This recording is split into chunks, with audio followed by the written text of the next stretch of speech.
I want to talk about why problems or conflicts persist and what we can do about them. When we wring our hands about all the problems in our lives and facing mankind, we're forgetting something. People are really good at solving problems, and most problems are already solved. Communication is one we continually pound on, starting with the printing press, the telegraph, telephones, semiconductors, television, satellites, the internet, email, Skype, and Zoom. For example, polio used to be a problem. 20 times more deadly than the coronavirus and twice as infectious. Then Jonas Salk invented a vaccine. We used to have to sail around the southern tips of Argentina and Africa through viciously dangerous waters in order to trade between the West and the East, until we built the Suez and Panama canals. The wheel, trains, automobiles and planes, sanitation, refrigeration, the compass, the nail, nuclear fission, the plow, cement, air conditioning. People are good at problems. Start with this elegant phrase from the 17th century. Natura simplex est. Not exactly a new notion, expressed in Latin, a dead language, and perhaps one the average man has forgotten too soon.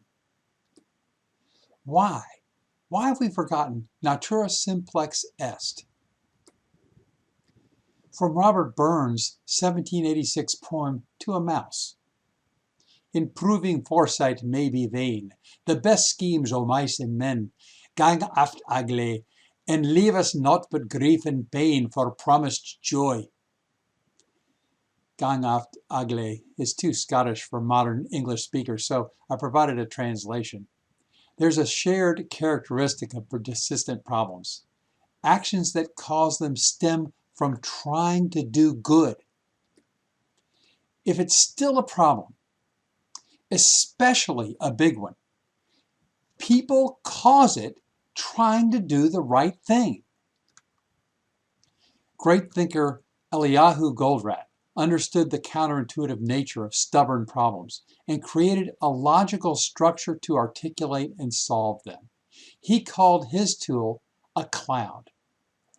Because once you see the mistaken assumptions, like a cloud on a hot summer day, the cloud and the problem simply evaporate. There are many types of clouds. Dilemmas you experience personally, conflicts between the local part and the global whole.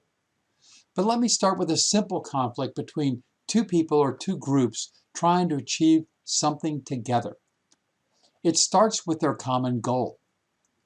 Your side has a need that is necessary to fully achieve the goal.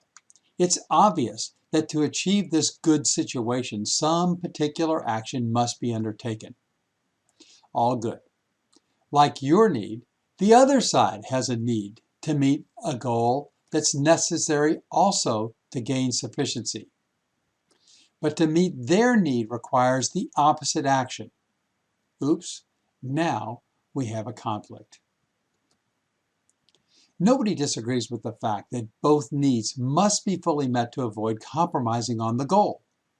So if there's still a problem, it means the action you suggest jeopardizes the other person's or group's need in a way that isn't obvious to you. You're not a bad guy, right? You see their need is also necessary. However, while focusing on achieving your need, you inadvertently messed theirs up. And the same thing happens on the other side. Their opposite action is exactly what shouldn't be done to protect your need. We have a name for this. We call it an argument. Arguments can go on forever. I call them infinity loops. And they show how a well-meaning action undermines the other guy's need. You undertake a clever and wholesome action to meet your important need, and there are some unanticipated problems as a result. Then it goes bad from the other side's point of view, and suddenly they're screaming about a threat to their need. They argue for the opposite action, which has an alarming result from your point of view that soon results in the risky consequences you were worried about. And boom, you can't achieve your need. So you argue that your recommended action is the correct one, and this goes on forever. Hence my name, Infinity Loop. The problem has become sticky. These are the only problems mankind has left. Heck, you can even express their side as well as your own. After all, haven't you heard it a million times? These infinity loops came from WiseTech Global, where James Powell and Richard White used them in their company to make it extraordinarily successful. I've just renamed them infinity loops because I think the name suits me better. For TOC thinking process people, the infinity loop expresses the jeopardies of taking any action in a cloud. I find it more intuitive for real live people who aren't necessarily trained in logic. We all understand an argument and the pressures that make us give up on them before they're solved. What is needed is an injection, a new action that doesn't endanger either need or something that stops the unintended consequences. This breaks the infinity loop and everybody is happy. How do you find the change?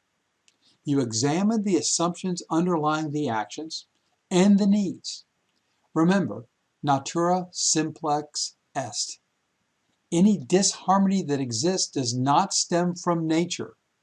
We humans and our misunderstandings are the cause of the persistent problems that infinity loops articulate.